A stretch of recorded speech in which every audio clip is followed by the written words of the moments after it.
So they're doing the usual conservative spiel about the um, war-making powers being taken over by the executive instead of the Congress. Whatever it is that you think about, the Constitution and the way they break things down, and whether that's right or wrong, or if it even matters, this idea that power is being um, consolidated in the executive is missing the plot, and that's often the case with these guys, right? So, the reason I watch these is because they were able to bring me some information from here and there that I might not see anywhere else. But it's acting as a useful foil to try and debunk a lot of things that are commonly held by um, these ANCAPs and otherwise conservative types. Um, it's not to suggest that this isn't a phenomenon that's happening. It is. Power is moving from the um, legislative branches in the United States to the executive branch, or war-making powers specifically. It's a long process. It's been happening for a long time. A lot of people would argue that the um, turning points actually were upwards of 30, 35 years ago, and that we've been living in a reality where the Congress has almost no power regarding war for um, you know the better part of 2 generations, um, to the point where we're mostly living in a society where people don't remember a time where war was determined by Congress. It's how it's always been. Um,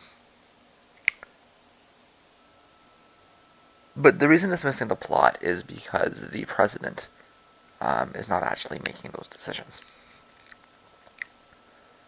And in fact, the people around the president are only making those decisions via proxy. Those decisions are, in fact, actually being made by the military. And the real narrative that you hear nowhere, okay, is about the loss of civilian control over the military, which I would argue is a far more important constitutional aspect in the American system of government than whether this branch of government or that branch of government gets to decide who bombs who. The idea that it is determined by civilians and thus subject to change and direction by popular will is the key aspect, whether it's executive or judicial that ends up doing it. Or, did I say judicial? Whether it's legislative or executive or, God forbid, judicial, right? Um, but what we're seeing, what we've seen since Reagan anyways, and perhaps Carter, is a series of presidents that have not shaped the outcome at all, and the establishment of a career military bureaucracy that's established itself. My battery's low, and I don't really have a lot to say besides pointing that out. That every time you hear this argument, you're misunderstanding what's happening, and that's that the military itself is taking more and more control over the state, leading to a militarized state. And whether we're there or not, we're pretty close. So it is noon. I was up bright and early, actually, just a little bit before 8. And I've been just doing various morning things. I did decide that I would edit the vlog from yesterday because I had to get some information off the camera. So I'm going to do that, and it'll take a little bit longer before that's done. But after that, it's going to be archiving straight through the weekend. That's really all I plan on doing this weekend, but I plan on finishing it this weekend. So, looking at Sunday night, Monday morning, it'll be done by then. It must be. Um, in the meantime, I just wanted to point something out. It was something Hillary actually said. Just a second here. Let me focus here. There we go. Okay. Marriage has got historic, religious, and moral content that goes back to the beginning of time.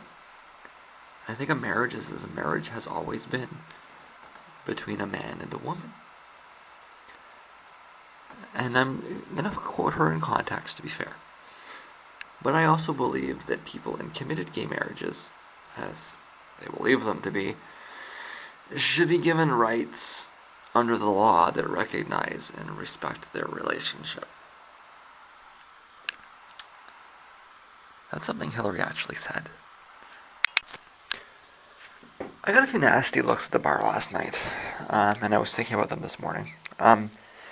It was from young people that seemed to think I was too young to be at the show last night. I had mentioned before I went that it was going to be probably mostly an older audience, and it was. But people at the bars seemed confused that somebody that was young like me would be at a place that's old. Would be at a place with all these old people. I'm not a young person. I am an old person. I was in a place with people of my age group, enjoying music of my generation. You're just confused because the media has framed me a certain way. People that wanted to take advantage of me have framed me in a certain way. And it's all really in direct contradiction to everything I've ever said at any point. Okay, all I've ever said is that I identify as Gen X and the kids confuse me. I know I look good for my age, but that's all I've ever said, okay? So here's my little screen on this that will come up attached to this video. I just want to remind people that I identify as Gen X. I've always identified as Gen X, and I've never claimed otherwise. In fact, what I have claimed on multiple occasions is that I feel a very large generational gap with millennials, and have always had a very hard time understanding them. I've pointed out repeatedly that I'm on the cusp, which means I don't actually have a generation. I'm too old to be a millennial, and they've always seemed weird and distant to me. Gen X has always made more sense, and so I've always identified that way, but I do realize that I'm too young to really be Gen X. The point is I want to be clear about what my audience is, both for my music and for my vlogs. I'm not quite middle-aged, but I nearly am. I'm not making any particular attempt to appeal to young people. I would expect that both my music and its marketing will appeal to an above 30 audience, and not an under 30 audience. It's about a 30 to 50 age demographic that is most likely to find the various things I do interesting. That is the cusp, plus the latter half of Gen X. So if you're a younger person and you think I'm out of touch, that's okay. I would agree that you're probably right, and I'm not particularly upset by it. I wasn't interested in being the cool kid when I was your age, and I'm not interested in being the cool kid now either that I'm old. Older people do not need your approval to exist. And realize this. I was on Usenet before you could walk. Let's be dialectical. Well, okay. But this is a crazy argument. This idea that America is wealthy because of markets and Cuba is poor because of no markets. First of all, does America really have markets? It has lots of cartels. Study the price of bananas. It changes everywhere at the same time, all the time. It has lots of corporate welfare. I'm not so sure about this thing, this idea that America has markets. Two, America is the global empire. It's extracted massive wealth through theft, slavery, and imperialist exploitation. Meanwhile, Cuba was a forgotten backwater and a collapsed empire. Americans? Mm. 3. There were these sanctions that were put on Cuba. I think the president knows a thing or two about them. I don't want to argue against his point too much. I think he's making an error in looking at capitalism and communism as competing systems rather than as expressions of the same system. What we need is not really a dialectic, but a reapproach to a different organization of society brought on by deindustrialization. But in the end, that could very well approximate a dialectic, because the deindustrialization does, in some ways, bring back aspects of the preconditions of liberalism. I don't know how you approach automation without social ownership, but that's just the initial conditions. The point is to open up greater freedom and social interaction by eliminating want. But you can't just stand there and say America is rich because of capitalism and Cuba is poor because of communism and expect people to take you seriously because you're the president. It's crazy, no matter who you are. I want to reiterate that my position in a Trump-Clinton election is strategic non-voting, followed by mass civil disobedience. What I'm suggesting is that Hillary is not a lesser evil. That does not somehow imply support for Trump. I may say that, I might look at it rationally and work it through and say, what I'm trying to say is that I might actually develop the argument, right? To simply state that Hillary is not a lesser evil is one thing, but to actually attempt to demonstrate it is another.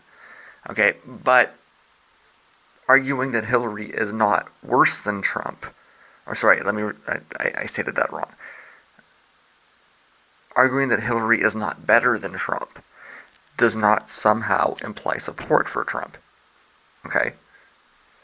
What it implies is that they're both equally terrible. Okay? So I'm looking at Trump and I'm saying Trump is terrible, and then I'm trying to argue that she's equally terrible. And therefore you should not vote for either of them. I know that maybe that's a little bit outside of the rubric. That's not the kind of argument that you expect. Okay? But because we're used to this lesser evil arguments for so long, and so much of our voting patterns is based on this voting for a lesser evil, that's the argument that I need to make to try to convince you not to vote. And convincing you not to vote is important because that's the only way that we can. If we end up with an election that's that bad, okay, where you're dealing with a situation, where the outcome is so inconsequential, the only way that you can send a message is to not take part. It's a charade, okay? Just don't bother. And that's really undoing a lot of layers of propaganda, right? The number one lie that lets a society exist intact is the idea that you can change something through the system. The system is designed to prevent you from being able to change anything, right? So as an anarchist, and I've tried to get this idea across that I am an anarchist. A big part of what I'm trying to argue and convince you of is that you can't change anything through a system. You can at best, make little tweaks.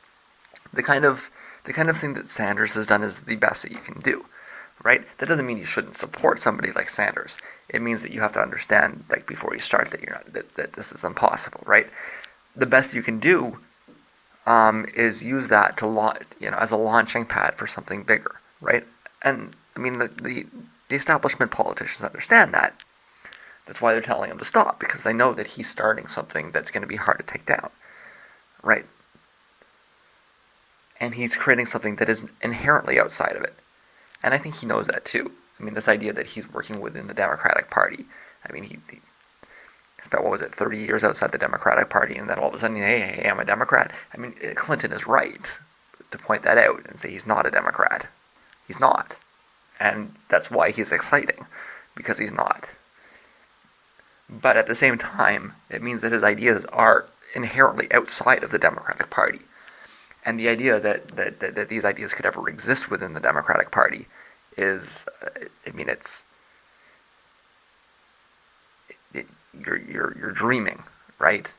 Um, these ideas are not um, ever to really be taken seriously within that rubric. They can only be taken seriously when you start thinking in terms of extra parties or maybe in terms of revolutionary politics, right?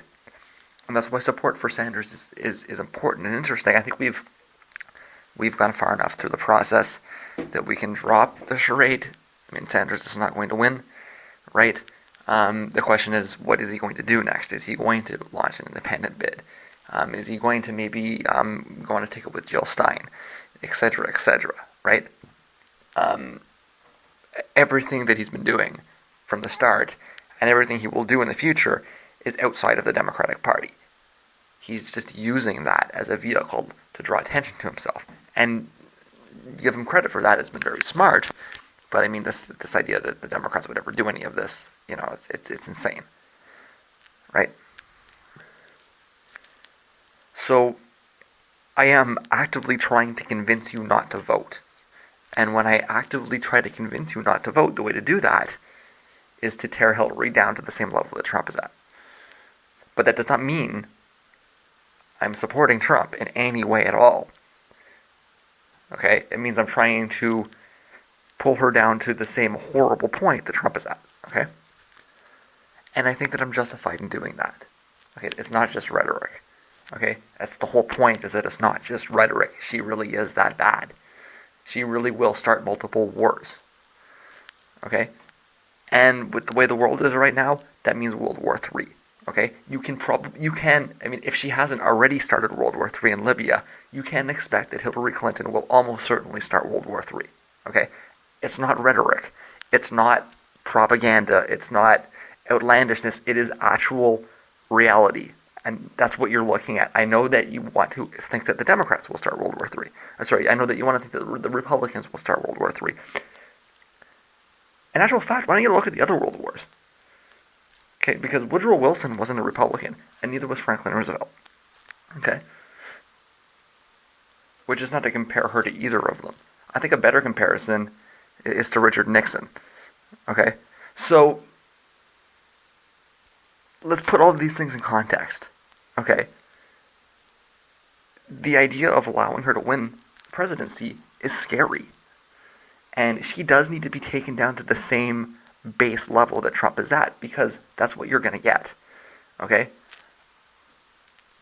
8 years ago, I didn't see that. Okay? And I was able to see that Obama was running to her right, and that it was pretty clear that Obama was the establishment candidate and Clinton had been pushed out. Okay? I wasn't able to see the wisdom in that. And 8 years later, I think it's clear that that was the right choice, was to keep her out. And Obama may have been a middle-of-the-road conservative, but he wasn't a maniac. And we should, the world should give a toast to Goldman Sachs for having the foresight. As they mutter under their breath, you idiots, why are you supporting Ted Cruz? Okay?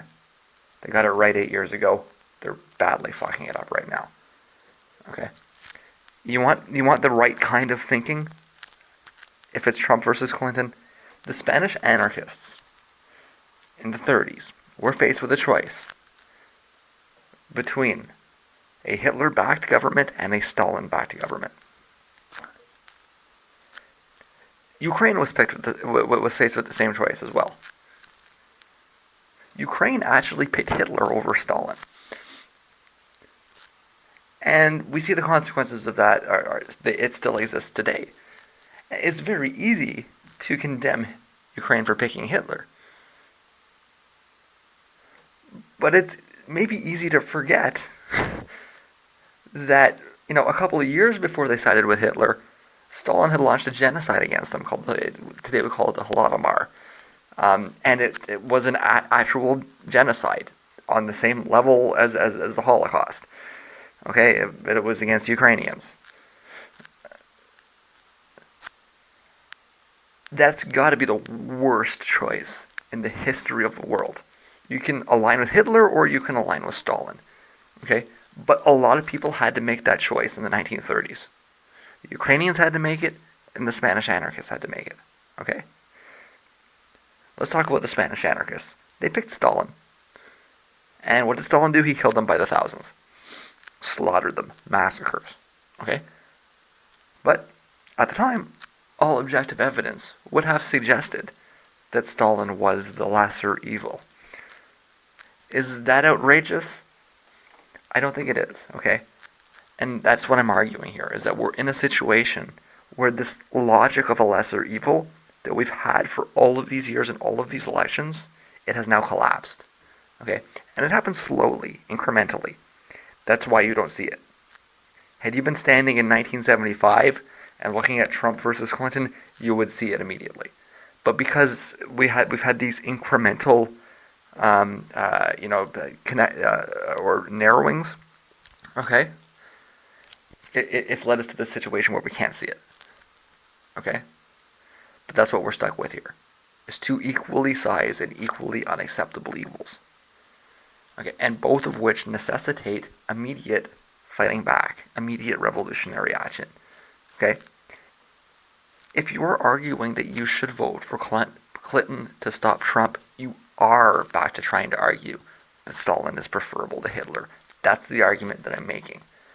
It's, maybe I need to use slightly egregious language to get the point across, okay? But that's what I'm trying to say.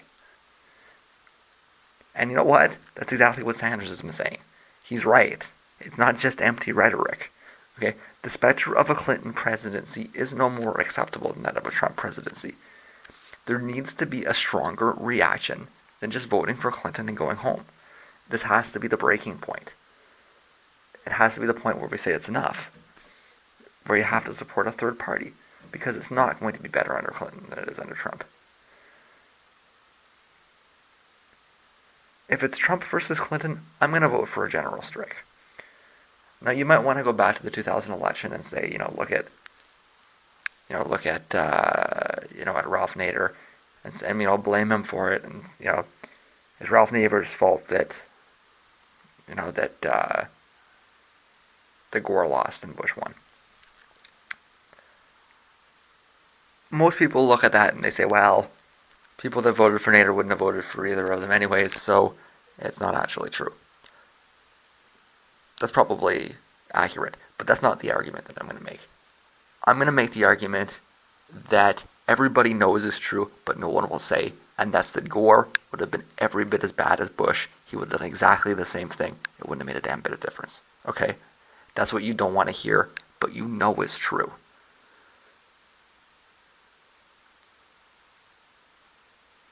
And so I'm not swayed by this.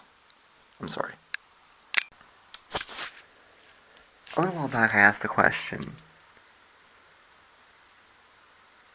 of if Hillary could beat Donald Trump with evangelicals, or Donald Trump could flip Illinois or Michigan or Pennsylvania. That was yesterday morning. So some polls come up today that seem to answer those questions. And I just want to point out that polling for general election matchups right now is very preliminary. My questions do remain hypothetical, but I'd be interested to see some polling of a three-way race: Sanders, Trump, and Clinton. If we consider that Sanders is beating Trump by 20 points in multiple key swing states, how much of that goes to Clinton if she runs? And that language was chosen consciously. I'm just wondering if something like this is reasonable. Somewhere like Michigan, you might have Sanders with 40, Trump with 35, and Clinton with 25. Is that a reasonable thought, if the three of them were to run together? The idea being that Sanders would pull a lot of voters that would be maybe inclined towards leaning to the right today, whereas Clinton would pull a lot of Republicans, right? Or moderate Republicans, upper class moderate Republicans. Um, and you see Clinton becoming the party of the upper class, and the rest kind of fighting over it, right? Sanders and Trump fighting over the rest, right? Um, the flip is that Clinton could beat Trump with evangelicals, opening up weird results like the following: somewhere like Missouri, where Clinton, Sanders, and Trump crews both split. As Missouri tends to split general elections, let's give them each 25%. You could end up with something like Clinton with 40, Trump with 35, and Sanders with 25. So, I mean, the commonality is Trump is running around 35, but Clinton and Sanders have flipped. Um, and the thinking might be that the way to beat Trump more coherently or more cohesively might be to run both Clinton and Sanders, because they can beat Trump on different ends in different states. In a state like Michigan, Clinton might have a hard time beating Trump with the working class voters, but Sanders can beat Trump with those same voters. So you want to run Sanders in Michigan. Whereas in a state like Missouri, Sanders might have a harder time because you have all these evangelicals. Clinton might do better with the evangelicals than Sanders would, so you'd rather run Clinton in Missouri. But this is just Democratic Party strategizing, right? I need to be clear that I'm not proposing that I advocate this or that I would want this. I'm just approaching this like it's a math problem. Okay, not like it's a horse race or, like I'm cheering for one side. I'm approaching it like it's a math problem because that's what's interesting to me. That said, I would not advise taking any of this seriously until at least Labor Day. I mean, it's a long ways away, but a little bit of introductory polling may be useful for everybody. These sorts of things, if all three candidates run, you might see something like that. I just have a hard time accepting the idea that Sanders is doing this to stop. I don't expect Sanders to give up. Sorry. I, like he's gone all this way. If he doesn't get the Democratic nomination, I kind of expect him to run as an independent. I mean, of course, unless Hillary decides she's going to accept the $15 minimum wage and, free state tuition, and what were the other things we said? Universal health care, right? I mean, hell will freeze over before she accepts even one of those things. She'll be sitting, yeah, sure, Bernie, as she's signing the TPP, right? I mean, like, listening to him say, I mean, the media picked up on it. I mean, he was obviously being sardonic, right? Yeah, I'll support Clinton if she accepts this list of things that she'll never accept, implying that he's never going to support Clinton, right? I mean, meaning that the question is really, is he going to run as an independent, or is he just going to kind of back off, right? He won't actively campaign for her. He might decide to just kind of fade into the shadows, which might be hard to do. This is one of those toothpaste things, right? It's kind of hard to put the toothpaste back in the tube. So I think that these kinds of polling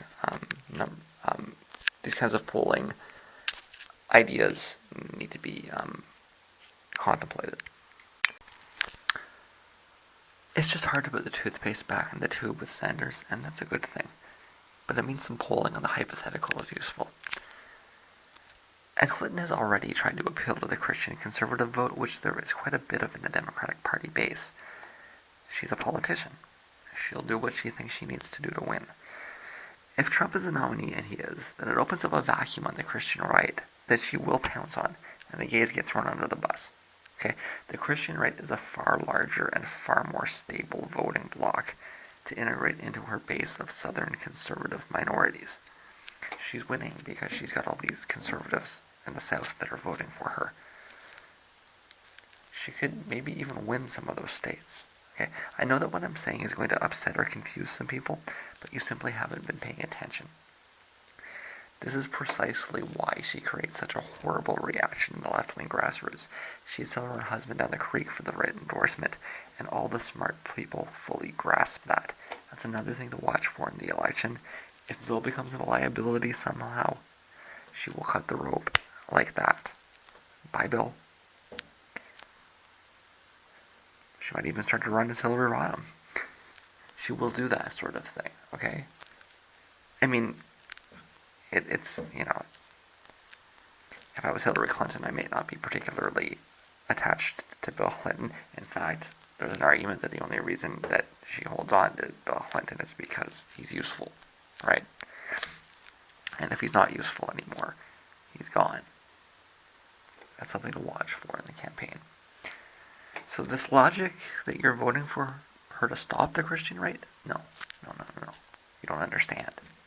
Hillary Christian is the Christian right.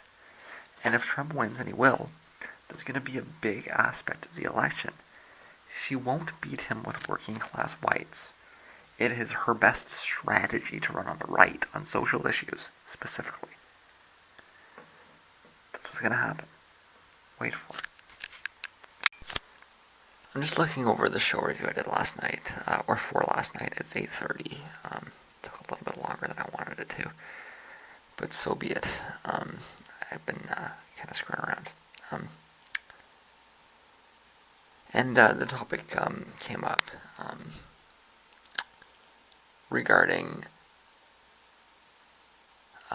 well, there's a guy at the bus stop, and he insisted that if I'm an atheist, that I must be a nihilist. He didn't use that language.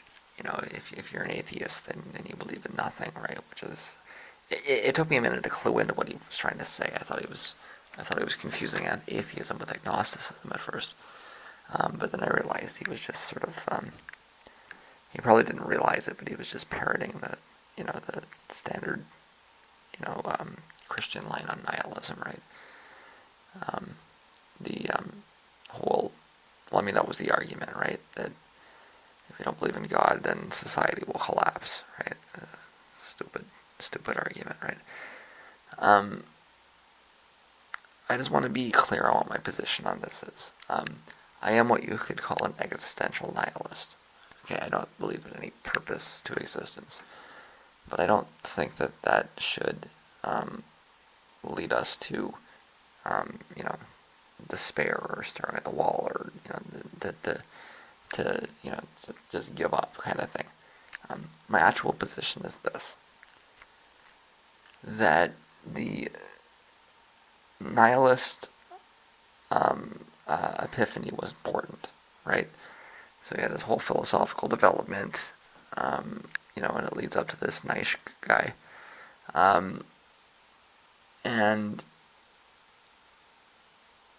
he concludes that we've got this problem that's going to develop because there's we've understood that God is done, the process has completed, and so now what? And there's a very simple answer. The very simple answer is secular humanism. So this idea that there's a crisis, I think, is a tempest in a teapot. There is no crisis. It was formulated as a crisis, but there is no real crisis. It's very simple to separate these things, and so I don't really think that a really serious argument or a really serious problem was presented. All you have to do is go back. I mean, it wasn't even a new problem. It was the same basic issue that that came out of the Dark Ages, right? It's a problem that Aquinas solved. It's just logic, right? And so you ask, why should people behave? Because if you don't, then you don't get ahead, right? Society will come together and they will stick a pitchfork through your nose, okay? And they won't see anything wrong with that because they don't have a system of morals. And if you want to get ahead in society, you need to treat people around you with respect. And there's been this entire field of biology that's built up over top of it, based on cooperation, um, mutualism, right? So the idea that, I think that the church manufactured a crisis as a consequence of it. I really don't think we need to live in fear of God. And I think that the idea that we do is the exact problem. The way that we get to a better society is forgetting about the idea of the fear of God. Um, that's the real anarchist program, right?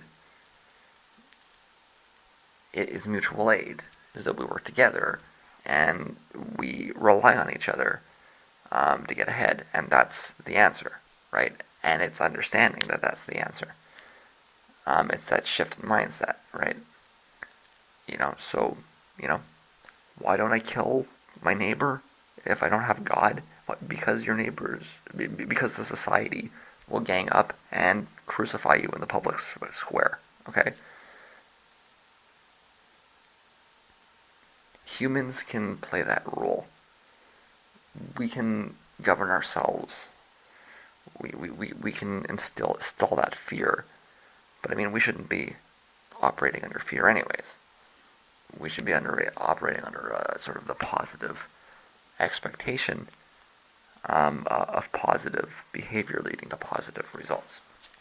Okay, so this whole problem, I, it, I don't think it was one, and that's the way I look at it. Is that okay? If there was any meaningful problem brought out by nihilism, I certainly agree. There's no objective. There's not a single moral code. Okay, there's not like a single. There's no right and wrong. But I don't really think that serious thinkers ever thought there was. Okay, and so this whole narrative is ridiculous. Um, but if you accept that, right, that there was this narrative of people trying to determine if there's an objective right and wrong, well, certainly, you have to get over that, right? Like, of course, that's ridiculous, but that doesn't create a crisis because we have logic. Okay, we have natural law, we have secular humanism, and like it's the um, the problem was that we had it was the idea that there is a right and wrong, right? And that's the solution. And so I think that we can move forward very happily and beneficially without a God. I don't think it's going to lead to the end of society. I don't think it's going to collapse anything. I don't think that it's any kind of a crisis. I think it's a positive step forward into a better society. Okay, and that's the anarchist analysis. Um, I don't think I'm presenting anything unheard of. So I am an atheist. I am not a nihilist. I am a secular humanist. I when I look at natural law, I don't think it's coming to me from God, but I do accept the process of using logic to come to conclusions. Okay, and that would mean that there are situations where killing somebody is right, and there are situations where killing somebody is wrong. That's not a collapse of society. That's a step forward to a more free and a more open society, where we're able to better understand the consequences of what we're doing by using our minds instead of being brainwashed by a book. Okay? So I can say I'm an atheist. I can say I'm not a nihilist. I can say I'm a secular humanist. There's no contradiction there. There's lots of things I believe in. I believe in people. I believe in the ability of people to come together and make change. I believe in the scientific method. Um, and lots of other things. Okay, but I don't think that there's a deity, um, and I don't think that we need a deity in order to stay in line. Okay, sorry. So I mean, and this is why I react so badly to the whole Hobbesian thing, right? And I look at a candidate like Clinton, who was a total Hobbesian, total like all power invested in the state sovereign, create scary bad guys so that we can like it's a nightmare scenario. It's all the same things that Bush pushed through Strauss. I mean, that's Clinton is a Straussian. She's a neocon, right? And this is what I'm reacting against. Um, the total rejection of that crisis as as as an excuse, right? And I think that that's the right analysis. Okay, there never was a crisis. Nobody who was smart ever thought there was a crisis. But authoritarian institutions created a crisis out of nothing in order to justify their own authority. Okay, and if you really push a Clinton or a Bush, that's that's really what you're looking at. Okay, um, maybe not Bush. I don't think Bush understood anything, but I think Clinton has a better understanding of it. And does she really? I don't think she really thinks that. I think she just thinks it's a nice, convenient excuse to give herself more power. Um, and that's that. So yeah, I mean, I actually react um, pretty badly to people that suggest I'm a nihilist. I've been in dozens of arguments on the internet about objective truth, and in fact, I always argue in favor of objectivity. Um, I think that there's criteria that are subjective, but I'm consistently arguing in favor of the objectivity of art. Um, and this idea that I'm a nihilist um, does not hold up. I don't think any of my writings suggest I'm a nihilist. I don't think any of my vlogs suggest I'm a nihilist.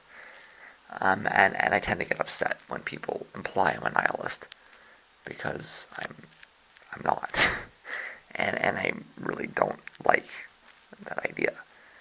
I don't think there is a crisis, but I think that if people romanticize the idea of nihilism, that the potentiality of a crisis exists, not because we are going to discard God, but because we want to use that as an excuse, right? So I mean, the crisis of nihilism is in pretending there's a crisis of nihilism. If we stop pretending there's a crisis of nihilism, and we just say, okay, the answer is very simple, it's secular humanism, then that will go away quite quickly, I think.